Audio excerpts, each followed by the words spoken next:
7. The Adventure of the Speckled Band. From The Adventures of Sherlock Holmes. Read by Chuck Brown.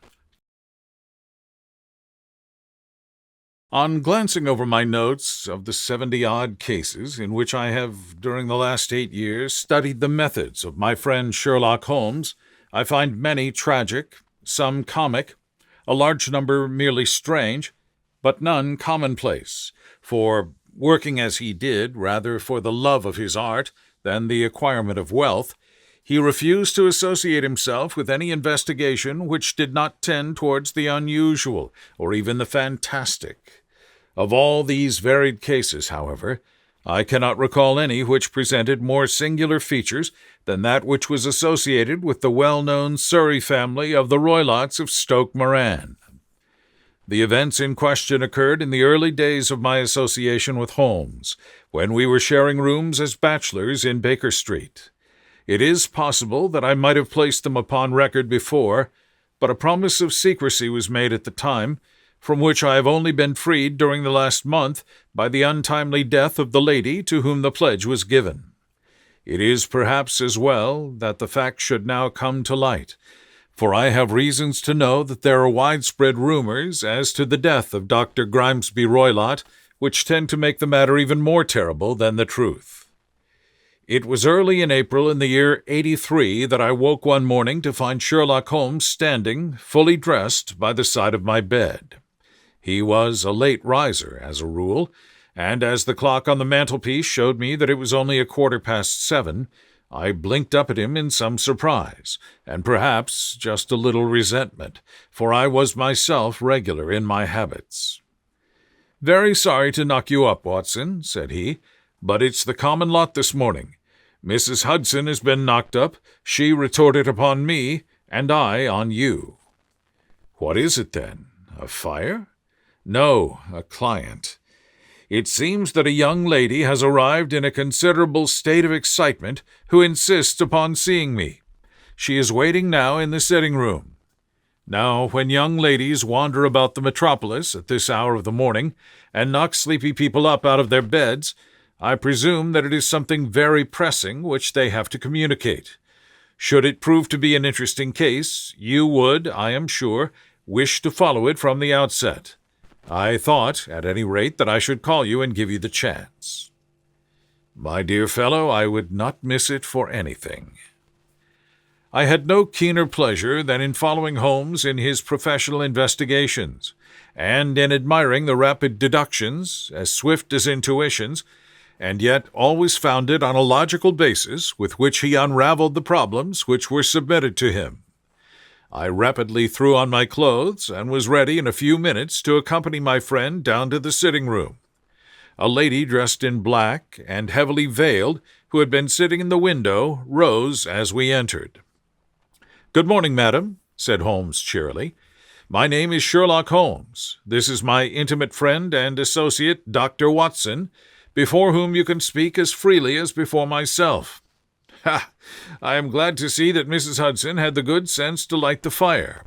Pray draw up to it, and I shall order you a cup of hot coffee, for I observe that you are shivering." "It is not cold which makes me shiver," said the woman in a low voice, changing her seat as requested. "What then?" "It is fear, Mr. Holmes. It is terror." She raised her veil as she spoke, and we could see that she was indeed in a pitiable state of agitation, her face all drawn and gray, with restless, frightened eyes, like those of some hunted animal. Her features and figure were those of a woman of 30, but her hair was shot with premature gray, and her expression was weary and haggard. Sherlock Holmes ran her over with one of his quick, all-comprehensive glances. "You must not fear," he said soothingly, bending forward and patting her forearm. "We shall soon set matters right, I have no doubt. You have come in by train this morning, I see." "You know me, then?" "No, but I observe the second half of a return ticket in the palm of your left glove. You must have started early, and yet you had a good drive in a dog-cart along heavy roads before you reached the station." The lady gave a violent start and stared in bewilderment at my companion. "There is no mystery, my dear madam," said he, smiling. "The left arm of your jacket is spattered with mud in no less than 7 places. The marks are perfectly fresh. There is no vehicle save a dog-cart which throws up mud in that way, and then only when you sit on the left hand of the driver." "Whatever your reasons may be, you are perfectly correct," said she. "I started from home before 6, reached Leatherhead at 20 past, and came in by the first train to Waterloo. Sir, I can stand this strain no longer. I shall go mad if it continues. I have no one to turn to, none, save only one, who cares for me, and he, poor fellow, can be of little aid. I have heard of you, Mr. Holmes. I have heard of you from Mrs. Farintosh, whom you helped in the hour of her sore need. It was from her that I had your address. Oh, sir, do you not think that you could help me too, and at least throw a little light through the dense darkness which surrounds me?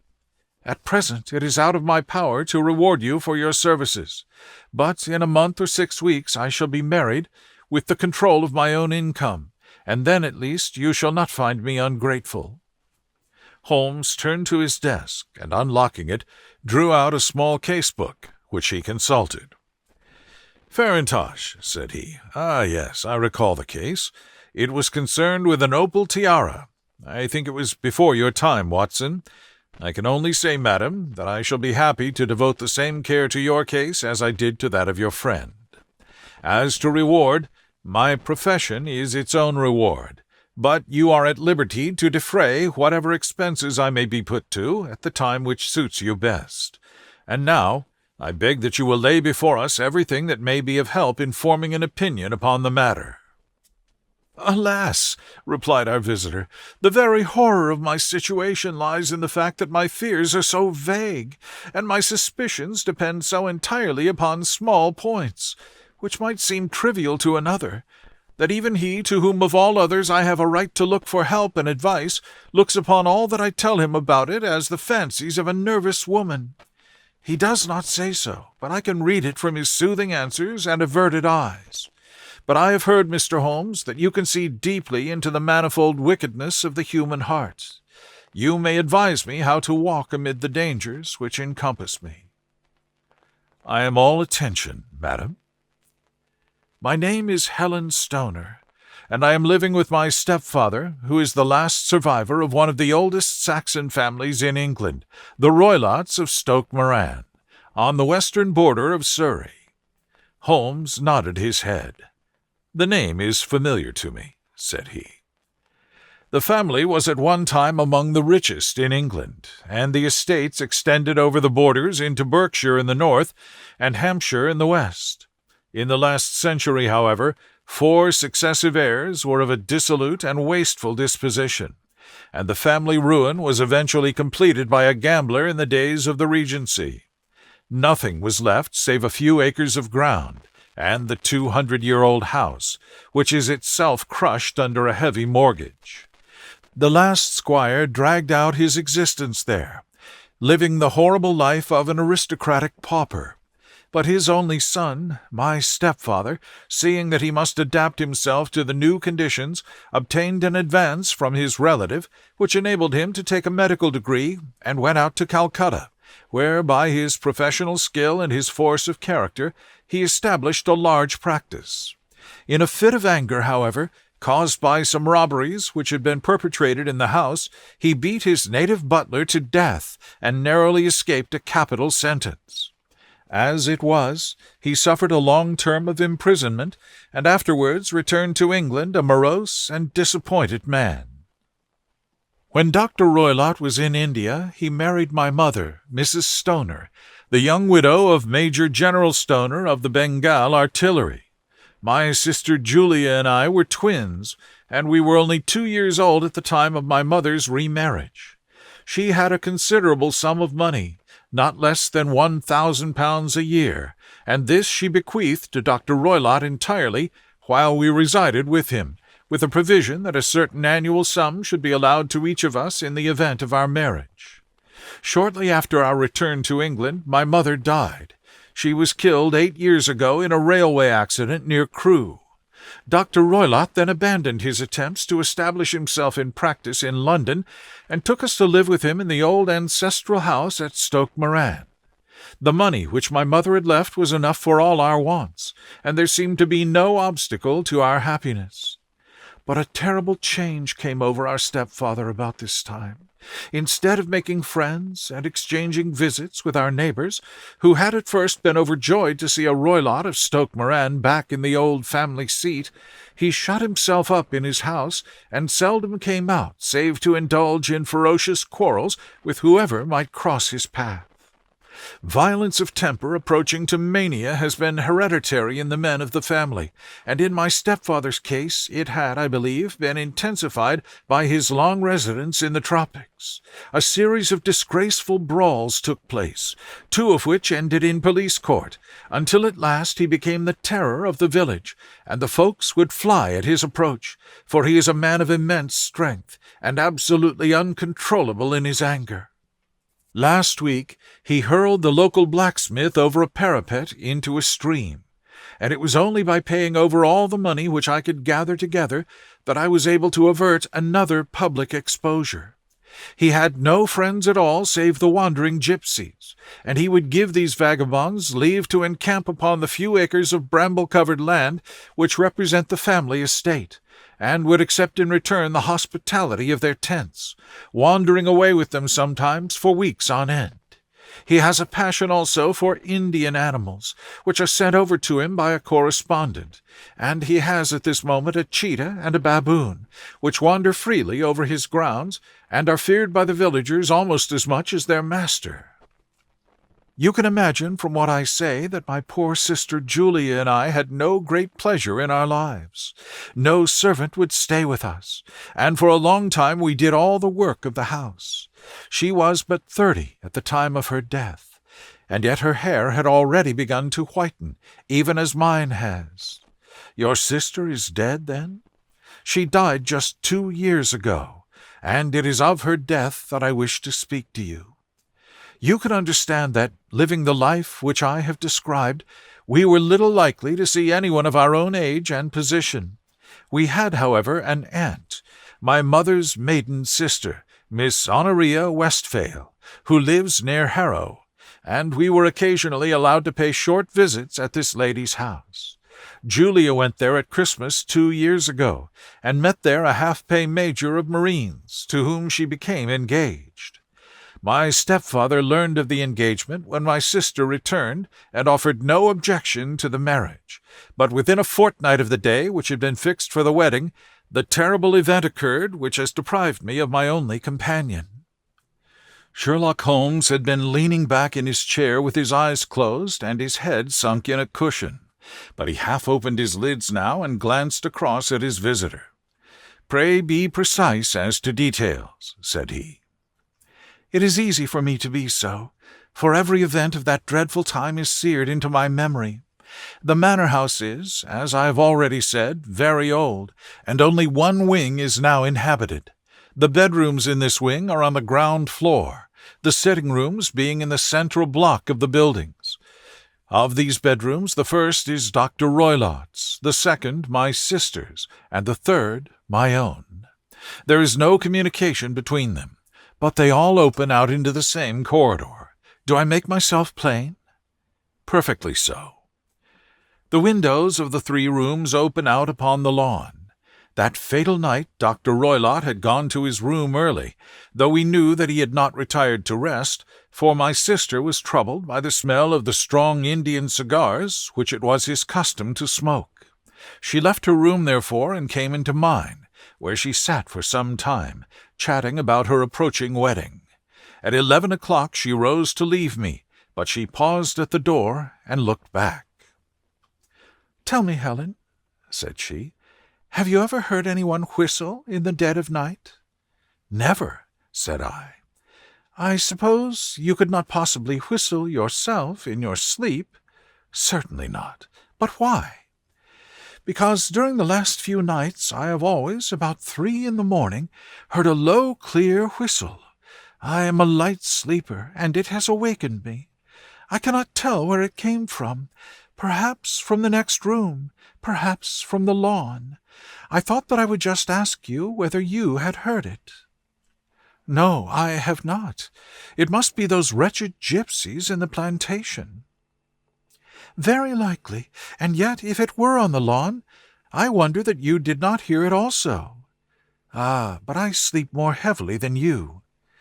"Well, it is of no great consequence, at any rate." She smiled back at me, closed my door, and a few moments later I heard her key turn in the lock. "Indeed," said Holmes. "Was it your custom always to lock yourselves in at night?" "Always." "And why?" "I think that I mentioned to you that the doctor kept a cheetah and a baboon. We had no feeling of security unless our doors were locked." "Quite so. Pray proceed with your statement." "I could not sleep that night. A vague feeling of impending misfortune impressed me.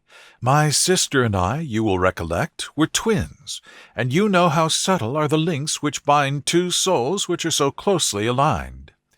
It was a wild night. The wind was howling outside, and the rain was beating and splashing against the windows. Suddenly, amid all the hubbub of the gale, there burst forth the wild scream of a terrified woman.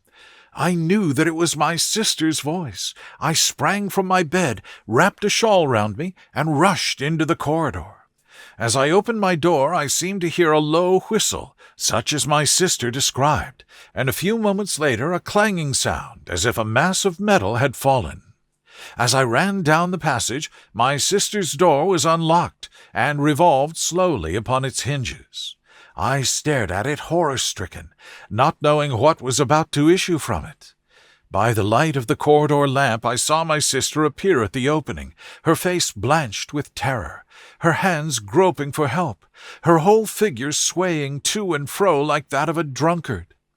I ran to her and threw my arms around her, but at that moment her knees seemed to give way, and she fell to the ground. She writhed as one who is in terrible pain, and her limbs were dreadfully convulsed. At first I thought that she had not recognized me, but as I bent over her she suddenly shrieked out in a voice which I shall never forget, "Oh, my God, Helen! It was the band! The Speckled band!" There was something else which she would fain have said, and she stabbed with her finger into the air in the direction of the doctor's room. But a fresh convulsion seized her and choked her words. I rushed out, calling loudly for my stepfather, and I met him hastening from his room in his dressing-gown. When he reached my sister's side she was unconscious, and though he poured brandy down her throat and sent for medical aid from the village, all efforts were in vain, for she slowly sank and died without having recovered her consciousness. Such was the dreadful end of my beloved sister. "One moment," said Holmes. "Are you sure about this whistle and metallic sound? Could you swear to it?" "That was what the county coroner asked me at the inquiry. It is my strong impression that I heard it, and yet, among the crash of the gale and the creaking of an old house, I may possibly have been deceived." "Was your sister dressed?" "No, she was in her nightdress. In her right hand was found the charred stump of a match, and in her left a matchbox." "Showing that she had struck a light and looked about her when the alarm took place. That is important. And what conclusions did the coroner come to?" "He investigated the case with great care, for Dr. Roylott's conduct had long been notorious in the county, but he was unable to find any satisfactory cause of death. My evidence showed that the door had been fastened upon the inner side, and the windows were blocked by old-fashioned shutters with broad iron bars, which were secured every night. The walls were carefully sounded, and were shown to be quite solid all round, and the flooring was also thoroughly examined, with the same result. The chimney is wide, but it is barred up by 4 large staples. It is certain, therefore, that my sister was quite alone when she met her end. Besides, there were no marks of any violence upon her." "How about poison? What do you think that this unfortunate lady died of, then?" It is my belief that she died of pure fear and nervous shock, though what it was that frightened her I cannot imagine." "Were there gypsies in the plantation at the time?" "Yes, there are nearly always some there." "Ah, and what did you gather from this allusion to a band, a speckled band?" "Sometimes I have thought that it was merely the wild talk of delirium, sometimes that it may have referred to some band of people, perhaps to these very gypsies in the plantation. I do not know whether the spotted handkerchiefs which so many of them wear over their heads might have suggested the strange adjective which she used." Holmes shook his head like a man who is far from being satisfied. "These are very deep waters," said he. "Pray go on with your narrative." 2 years have passed since then, and my life has been until lately lonelier than ever. A month ago, however, a dear friend, whom I have known for many years, has done me the honor to ask my hand in marriage. His name is Armitage, Percy Armitage, the second son of Mr. Armitage of Crane Water, near Reading. My stepfather has offered no opposition to the match, and we are to be married in the course of the spring. 2 days ago some repairs were started in the west wing of the building, and my bedroom wall has been pierced, so that I have had to move into the chamber in which my sister died, and to sleep in the very bed in which she slept. Imagine, then, my thrill of terror when last night, as I lay awake, thinking over her terrible fate, I suddenly heard in the silence of the night the low whistle which had been the herald of her own death. I sprang up and lit the lamp, but nothing was to be seen in the room. I was too shaken to go to bed again, however, so I dressed, and as soon as it was daylight, I slipped down, got a dog-cart at the Crown Inn, which is opposite, and drove to Leatherhead, and whence I have come on this morning with the one object of seeing you and asking your advice." "You have done wisely," said my friend. "But have you told me all?" "Yes, all." "Miss Roylott, you have not. You are screening your stepfather." "Why, what do you mean?" For answer, Holmes pushed back the frill of black lace which fringed the hand that lay upon our visitor's knee.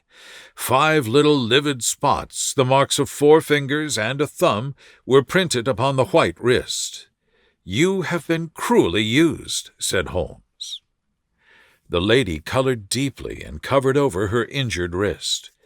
"He is a hard man," she said, "and perhaps he hardly knows his own strength." There was a long silence, during which Holmes leaned his chin upon his hands and stared into the crackling fire. "This is a very deep business," he said at last. "There are 1,000 details which I should desire to know before I decide upon our course of action. Yet we have not a moment to lose. If we were to come to Stoke Moran today, would it be possible for us to see over these rooms without the knowledge of your stepfather?" "As it happens, he spoke of coming into town today upon some most important business. It is probable that he will be away all day, and that there would be nothing to disturb you. We have a housekeeper now, but she is old and foolish, and I could easily get her out of the way." "Excellent. You are not averse to this trip, Watson?" "By no means." "Then we shall both come. What are you going to do yourself?" "I have 1 or 2 things which I would wish to do now that I am in town, but I shall return by the 12 o'clock train, so as to be there in time for your coming." "And you may expect us early in the afternoon. I have myself some small business matters to attend to. Will you not wait and breakfast?" "No, I must go. My heart is lightened already since I have confided my trouble to you. I shall look forward to seeing you again this afternoon." She dropped her thick black veil over her face and glided from the room. "And what do you think of it all, Watson?" asked Sherlock Holmes, leaning back in his chair. "It seems to me to be a most dark and sinister business." "Dark enough and sinister enough. Yet, if the lady is correct in saying that the flooring and walls are sound, and that the door, window, and chimney are impassable, then her sister must have been undoubtedly alone when she met her mysterious end. What becomes, then, of these nocturnal whistles? and what of the very peculiar words of the dying woman? I cannot think.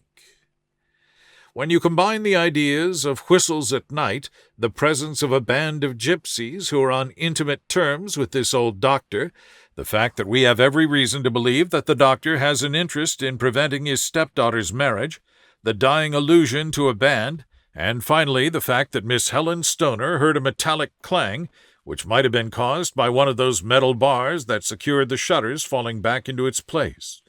I think that there is good ground to think that the mystery may be cleared along those lines. But what, then, did the gypsies do? I cannot imagine. I see many objections to any such theory. And so do I. It is precisely for that reason that we are going to Stoke Moran this day. I want to see whether the objections are fatal, or if they may be explained away. But what in the name of the devil? The ejaculation had been drawn from my companion by the fact that our door had been suddenly dashed open, and that a huge man had framed himself in the aperture. His costume was a peculiar mixture of the professional and of the agricultural, having a black top hat, a long frock coat, and a pair of high gaiters, with a hunting crop swinging in his hand. So tall was he that his hat actually brushed the crossbar of the doorway, and his breadth seemed to span it across from side to side. A large face, seared with 1,000 wrinkles, burned yellow with the sun, and marked with every evil passion, was turned from one to the other of us, while his deep-set, bile-shot eyes and his high, thin, fleshless nose gave him somewhat the resemblance to a fierce old bird of prey. "Which of you is Holmes?" asked this apparition. "My name, sir, but you have the advantage of me," said my companion quietly. "I am Dr. Grimesley Roylott of Stoke Moran." "Indeed, doctor," said Holmes blandly. "Pray take a seat." "I will do nothing of the kind. My stepdaughter has been here. I have traced her. What has she been saying to you?" "It is a little cold for the time of the year," said Holmes. "What has she been saying to you?" screamed the old man furiously. "But I have heard that the crocuses promise well," continued my companion imperturbably. "Ha! You put me off, do you?" said our new visitor, taking a step forward and shaking his hunting crop. "I know you, you scoundrel. I have heard of you before. You are Holmes, the meddler." My friend smiled. "Holmes, the busybody." His smile broadened. "Holmes, the Scotland Yard Jack in office." Holmes chuckled heartily. "Your conversation is most entertaining," said he. "When you go out, close the door, for there is a decided draught." "I will go when I've had my say. Don't you dare to meddle with my affairs. I know that Miss Stoner has been here. I traced her. I am a dangerous man to fall foul of. See here." He stepped swiftly forward, seized the poker, and bent it into a curve with his huge brown hands. "See that you keep yourself out of my grip," he snarled, and hurling the twisted poker into the fireplace, he strode out of the room. "He seems a very amiable person," said Holmes, laughing. "I am not quite so bulky, but if he had remained I might have shown him that my grip was not much more feeble than his own." As he spoke, he picked up the steel poker, and with a sudden effort straightened it out again. Fancy his having the insolence to confound me with the official detective force. This incident gives zest to our investigation, however, and I only trust that our little friend will not suffer from her imprudence in allowing this brute to trace her. And now, Watson, we shall order breakfast, and afterwards I shall walk down to Doctors' Commons, where I hope to get some data which may help us in this matter. It was nearly 1 o'clock when Sherlock Holmes returned from his excursion. He held in his hand a sheet of blue paper, scrawled over with notes and figures. "I've seen the will of the deceased wife," said he. "To determine its exact meaning, I have been obliged to work out the present prices of the investments with which it is concerned. The total income, which at the time of the wife's death was little short of £1,100, is now, through the fall in agricultural prices, not more than £750. Each daughter can claim an income of £250 in case of marriage. It is evident, therefore, that if both girls had married, this beauty would have had a mere pittance, while even one of them would cripple him to a very serious extent. My morning's work has not been wasted, since it is proved that he has the very strongest motives for standing in the way of anything of the sort.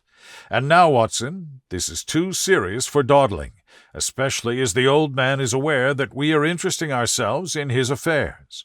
So, if you are ready, we shall call a cab and drive to Waterloo. I should be very much obliged if you would slip your revolver into your pocket. And Ely's number 2 is an excellent argument with gentlemen who can twist steel pokers into knots. That and a toothbrush are, I think, all that we need.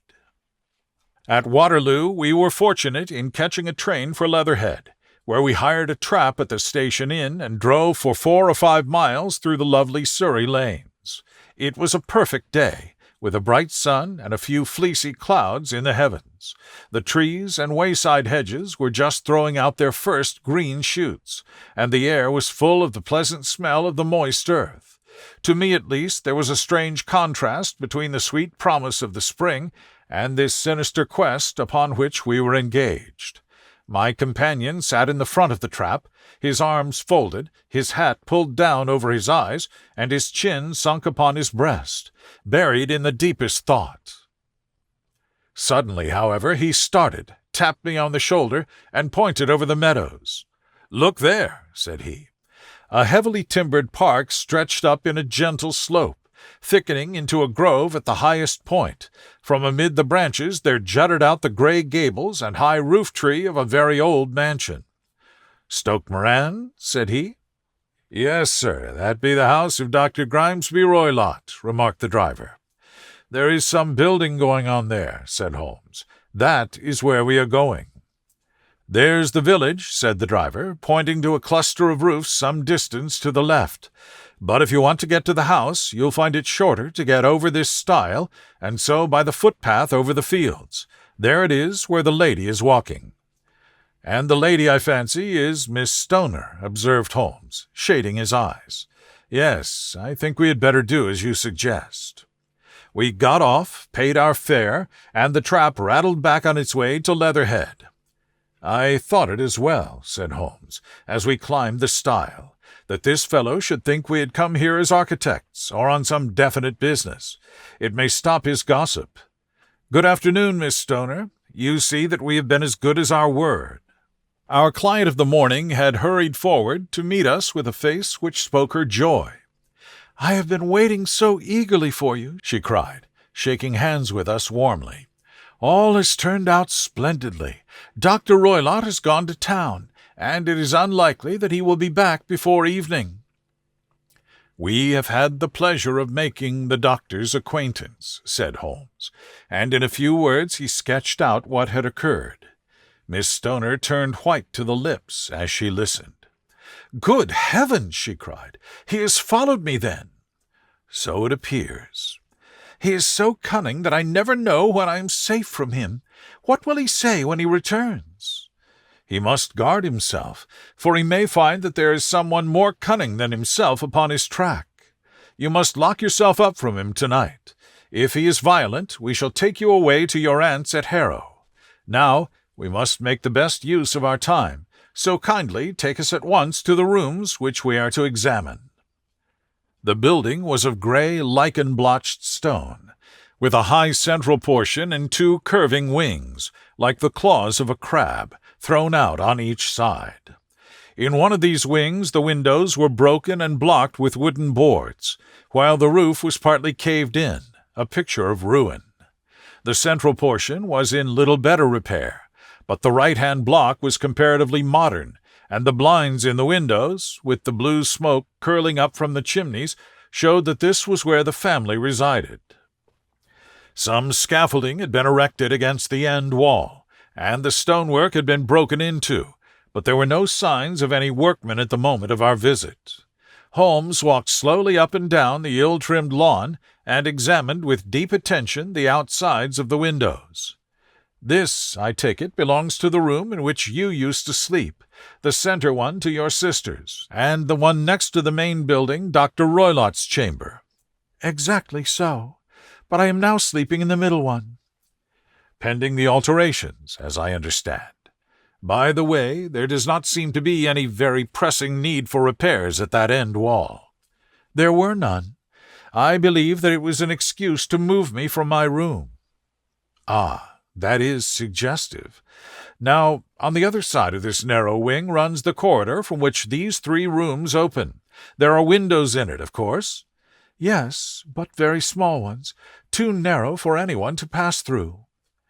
As you both locked your doors at night, your rooms were unapproachable from that side. Now, would you have the kindness to go into your room and bar your shutters?" Miss Stoner did so, and Holmes, after a careful examination through the open window, endeavored in every way to force the shutter open, but without success. There was no slit through which a knife could be passed to raise the bar. Then, with his lens, he tested the hinges, but they were of solid iron, built firmly into the massive masonry. Said he, scratching his chin in some perplexity. "My theory certainly presents some difficulties. No one could pass these shutters if they were bolted. Well, we shall see if the inside throws any light upon the matter." A small side door led into the whitewashed corridor from which the 3 bedrooms opened. Holmes refused to examine the 3rd chamber, so he passed at once to the 2nd, that in which Miss Stoner was now sleeping, and in which her sister had met with her fate. It was a homely little room with a low ceiling and a gaping fireplace, after the fashion of old country houses. A brown chest of drawers stood in one corner, a narrow white counterpaned bed in another, and a dressing-table on the left-hand side of the window. These articles, with 2 small wicker-work chairs, made up all the furniture in the room save for a square of Wilton carpet in the center. The boards round and the paneling of the walls were of brown, worm-eaten oak, so old and discolored that it may have dated from the original building of the house. Holmes drew one of the chairs into a corner and sat silent, while his eyes traveled round and up and down, taking in every detail of the apartment. "Where does that bell communicate with?" he asked at last, pointing to a thick bell-rope which hung down beside the bed, the tassel actually lying upon the pillow. "It goes to the housekeeper's room." "It looks newer than the other things." "Yes, it was only put there a couple of years ago." "Your sister asked for it, I suppose?" "No, I never heard of her using it. We always used to get what we wanted for ourselves." "Indeed, it seemed unnecessary to put so nice a bell-pull there. You will excuse me for a few minutes while I satisfy myself as to this floor." He threw himself down upon his face with his lens in his hand and crawled swiftly backward and forward, examining minutely the cracks between boards. Then he did the same with the woodwork with which the chamber was paneled. Finally, he walked over to the bed and spent some time in staring at it and in running his eye up and down the wall. Finally, he took the bell-rope in his hand and gave it a brisk tug. "Why, it's a dummy," said he. "Won't it ring?" "No, it is not even attached to a wire. This is very interesting. You can see now that it is fastened to a hook just above, where the little opening for the ventilator is." "How very absurd! I never noticed that before." "Very strange," muttered Holmes, pulling at the rope. "There are 1 or 2 very singular points about this room. For example, what a fool a builder must be to open a ventilator into another room, when with the same trouble he might have communicated with the outside air." "That is also quite modern," said the lady. "Done about the same time as the bell-rope?" remarked Holmes. "Yes, there were several little changes carried out about that time." "They seem to have been of a most interesting character. Dummy bell-ropes and ventilators which do not ventilate. With your permission, Miss Stoner, we shall now carry our researches into the inner apartment." Dr. Grimesby Roylott's chamber was larger than that of his stepdaughter, but was as plainly furnished. a camp bed, a small wooden shelf full of books, mostly of a technical character, an armchair beside the bed, a plain wooden chair against the wall, a round table, and a large iron safe were the principal things which met the eye. Holmes walked slowly round and examined each and all of them with the keenest interest. "What's in here?" he asked, tapping the safe. "My stepfather's business papers." "Oh, you've seen inside, then?" "Only once, some years ago. I remember that it was full of papers." "There isn't a cat in it, for example?" "No. What a strange idea." "Well, look at this." He took up a small saucer of milk, which stood on the top of it. "No, we don't keep a cat, but there is a cheetah and a baboon." "Ah, yes, of course. Well, a cheetah is just a big cat, and yet a saucer of milk does not go very far in satisfying its wants, I dare say. There is one point which I should wish to determine." He squatted down in front of the wooden chair and examined the seat of it with the greatest attention. "Thank you. That is quite settled," said he, rising and putting his lens in his pocket. "Hello! Here is something interesting." The object which had caught his eye was a small dog-lash hung on one corner of the bed. The lash, however, was curled upon itself and tied so as to make a loop of whipcord. "What do you make of that, Watson?" "It's a common enough lash, but I don't know why it should be tied." "That is not quite so common, is it? Ah me, it's a wicked world, and when a clever man turns his brains to crime, it is the worst of all. I think that I've seen enough now, Miss Stoner, and with your permission we shall walk out upon the lawn." I had never seen my friend's face so grim or his brow so dark as it was when we turned from the scene of this investigation. We had walked several times up and down the lawn, neither Miss Stoner nor myself liking to break in upon his thoughts before he roused himself from his reverie. "It is very essential, Miss Stoner," said he, "that you should absolutely follow my advice in every respect." "I shall most certainly do so." "This matter is too serious for any hesitation. Your life may depend upon your compliance." "I assure you that I am in your hands." "In the first place, both my friend and I must spend the night in your room." Both Miss Stoner and I gazed at him in astonishment. "Yes, it must be so. Let me explain. I believe that is the village inn over there?" "Yes, that is the Crown." "Very good. Your windows would be visible from there?" "Certainly. You must confine yourself to your room on pretense of a headache when your stepfather comes back. Then, when you hear him retire for the night, you must open the shutters of your window, undo the hasp, put your lamp there as a signal to us, and then withdraw quietly with everything which you are likely to want into the room which you used to occupy. And then withdraw quietly with everything which you are likely to want into the room which you used to occupy. I have no doubt that, in spite of the repairs, you could manage there for one night." "Oh, yes, easily." "The rest you will leave in our hands." "But what will you do?" "We shall spend the night in your room, and we shall investigate the cause of this noise which has disturbed you." "I believe, Mr. Holmes, that you have already made up your mind," said Miss Stoner, laying her hand upon my companion's sleeve. "Perhaps I have." "Then, for pity's sake, tell me what was the cause of my sister's death." "I should prefer to have clearer proofs before I speak." "You can at least tell me whether my own thought is correct, and if she died from some sudden fright." "No, I do not think so. I think that there was probably some more tangible cause. And now, Miss Stoner, we must leave you, for if Dr. Roylott returned and saw us, our journey would be in vain. Good-bye, and be brave. For if you will do what I have told you, you may rest assured that we shall soon drive away the dangers that threaten you." Sherlock Holmes and I had no difficulty in engaging a bedroom and sitting-room at the Crown Inn. They were on the upper floor, and from our window we could command a view of the avenue gate and of the inhabited wing of Stoke Moran Manor House. At dusk we saw Dr. Grimesby Roylott drive past, his huge form looming up beside the little figure of the lad who drove him. The boy had some slight difficulty in undoing the heavy iron gates, and we heard the hoarse roar of the doctor's voice and saw the fury with which he shook his clenched fists at him. The trap drove on, and a few minutes later we saw a sudden light spring up among the trees as the lamp was lit in one of the sitting rooms. "Do you know, Watson," said Holmes, as we sat there in the gathering darkness, "I have really some scruples as to taking you tonight. There is a distinct element of danger." "Can I be of assistance? Your presence might be invaluable. Then I shall certainly come." "It is very kind of you."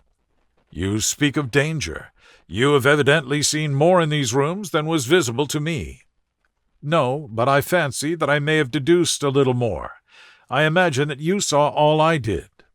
"I saw nothing remarkable save the bell rope, and what purpose that could answer, I confess, is more than I can imagine."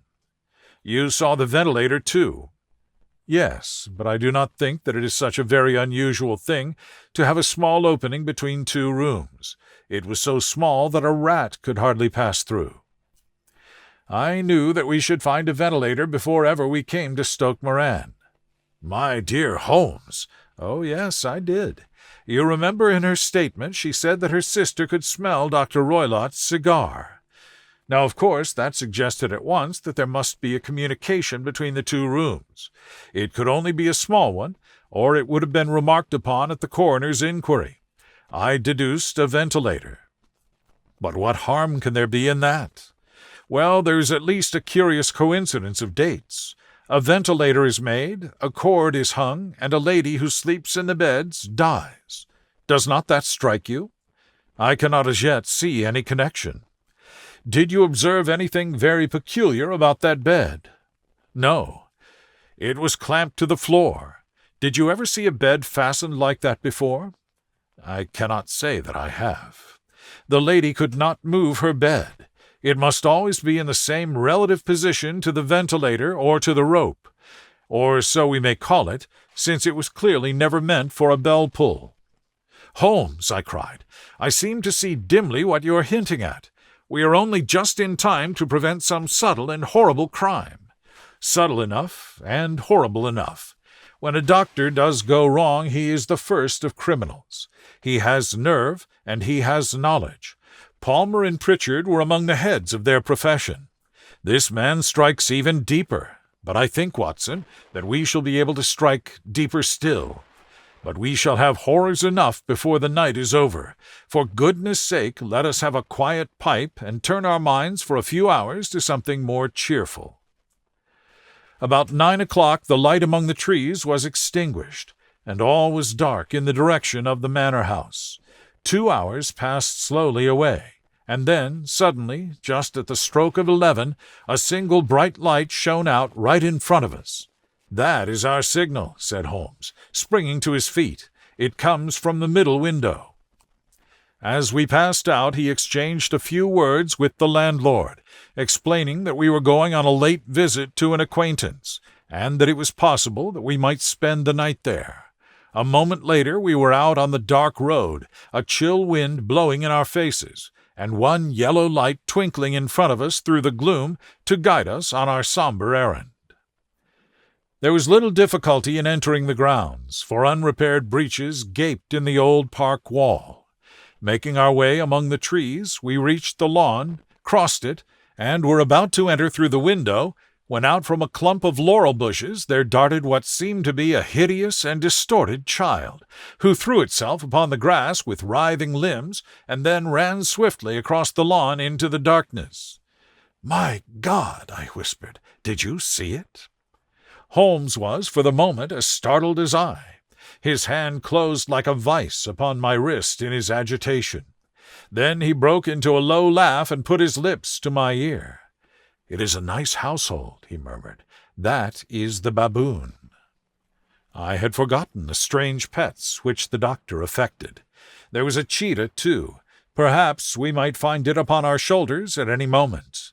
I confess that I felt easier in my mind when, after following Holmes's example and slipping off my shoes, I found myself inside the bedroom. My companion noiselessly closed the shutters, moved the lamp onto the table, and cast his eyes round the room. All was as we had seen it in the daytime.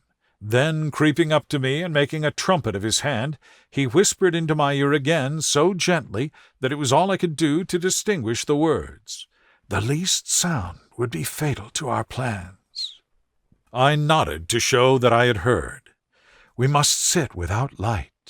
He would see it through the ventilator." I nodded again.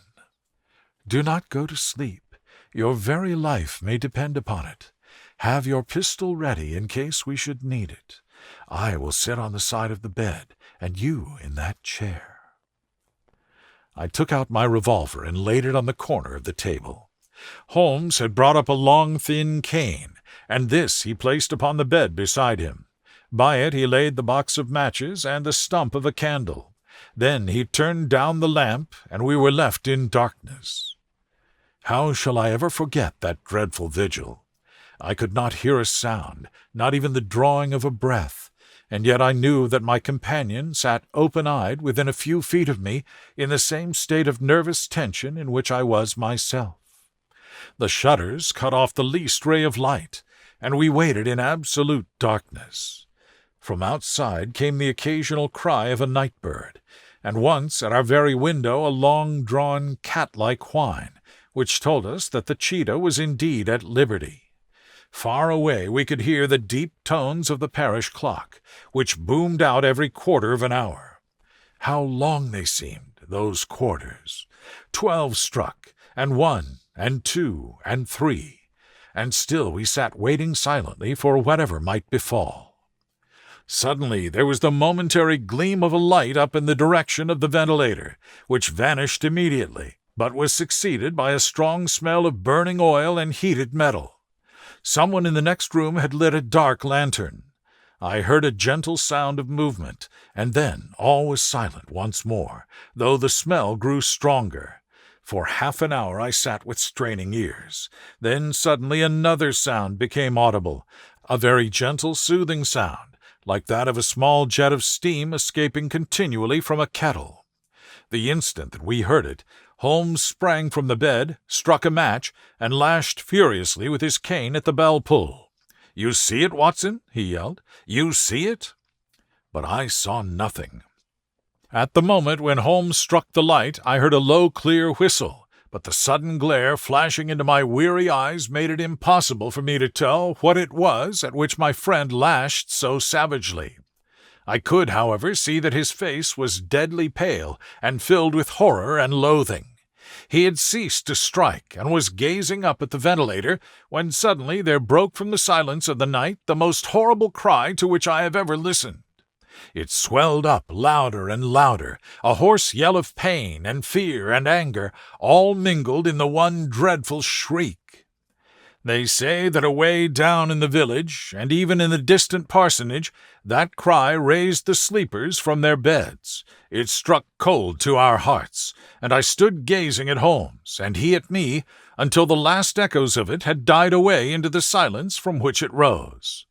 "What can it mean?" I gasped. "It means that it is all over," Holmes answered, "and perhaps, after all, it is for the best. Take your pistol, and we will enter Dr. Roylott's room." With a grave face he lit the lamp and led the way down the corridor. Twice he struck at the chamber door without any reply from within. Then he turned the handle and entered, I at his heels, with the cocked pistol in my hand. It was a singular sight which met our eyes. On the table stood a dark lantern with the shutter half open.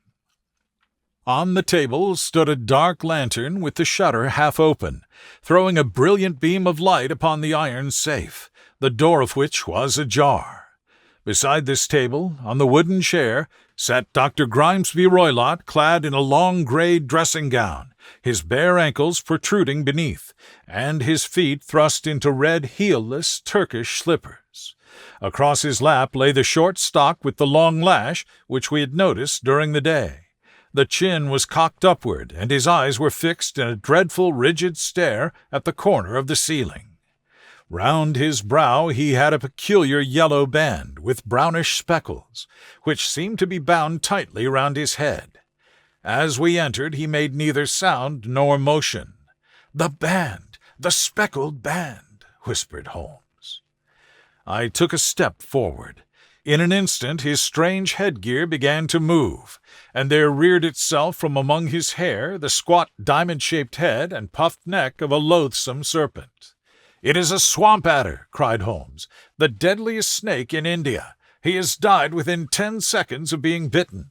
Violence does, in truth, recoil upon the violent, and the schemer falls into the pit which he digs for another. Let us thrust this creature back into its den, and we can then remove Miss Stoner to some place of shelter and let the county police know what has happened." As he spoke, he drew the dog-whip swiftly from the dead man's lap, and throwing the noose round the reptile's neck, he drew it from its horrid perch, and carrying it at arm's length, threw it into the iron safe, which he closed upon it. Such are the true facts of the death of Dr. Grimesby Roylott of Stoke Moran.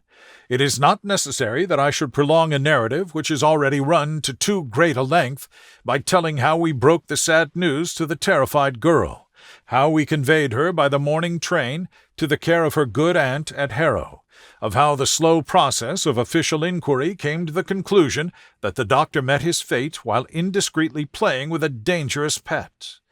The little which I had yet to learn of the case was told me by Sherlock Holmes as we travelled back next day.